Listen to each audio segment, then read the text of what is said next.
जो माइंडसेट है ना आपके लिए, उसका पॉजिटिव होना और आगे के गोल्स को क्लियर होना, मीन्स आप कंफ्यूज हो इस चीज़ में और आप नेगेटिव हो इन दिस थिंग।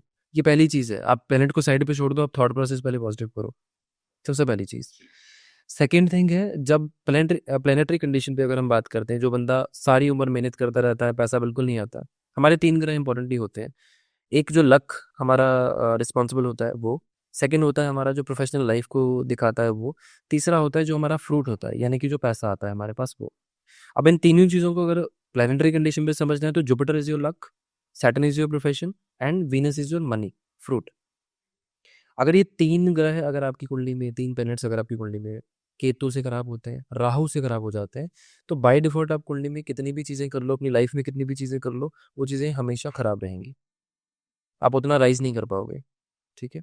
अब बहुत सारे लोग ऐसे भी होते हैं जिनकी कुंडली में ऐसी कंडीशंस होती हैं, बट स्टिल दे राइज। उस कंडीशन में क्या चीज़ें होती हैं कि कोई भी पर्सन जब नेचुरल वे में रेमेडीज करता रहता है या रेमेडीज हो रही हैं बाय डिफॉल्ट, तो वो प्लेनेट सेटिस्फाई हो जाता है। ठीक है। इसको इजी भाषा में अगर समझना है, जब बच्चा रो रहा होता है, उसको भूख लगी है, तो वो दूध पी के शांत हो जाएगा, या उसको जो टॉय चाहिए वो उसको लेकर शांत हो जाएगा।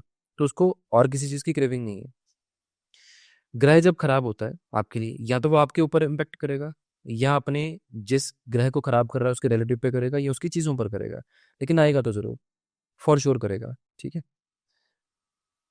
कॉमन पर्सन की लाइफ में सिर्फ इतनी प्रॉब्लम होती है कि वो ना तो उतना पैसा स्पेंड कर पाता है रेमेडीज के लिए, ना वो उतना टाइम स्पेंड कर पाता है, ना वो एस्ट्रोलॉजी को उतना ज़्यादा सीरियसली ले पाता है।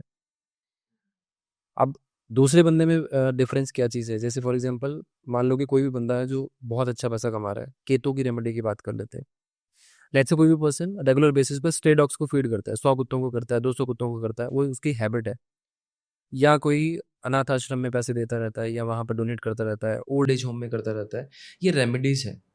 अगर हम नॉर्मल लाइफ में किसी पर्सन को अगर पानी पिला रहे हैं, चाय पिला रहे हैं, खाना दे रहे हैं, या किसी को कुछ फ्राइड लेके दे दिया है, ये सब चीज़ें रेमेडीज हैं। इवन मंदिर जाना भी रेमेडी है।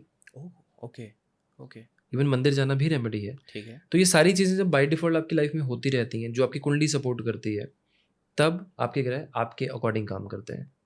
जब आप उसके हाँ, अगेंस्ट चलते हो, तब आपकी स्ट्रगल बढ़ती है। ओके, तो ये चीज़ें ओके, कॉमन चीज़ों में होती है। Okay, okay.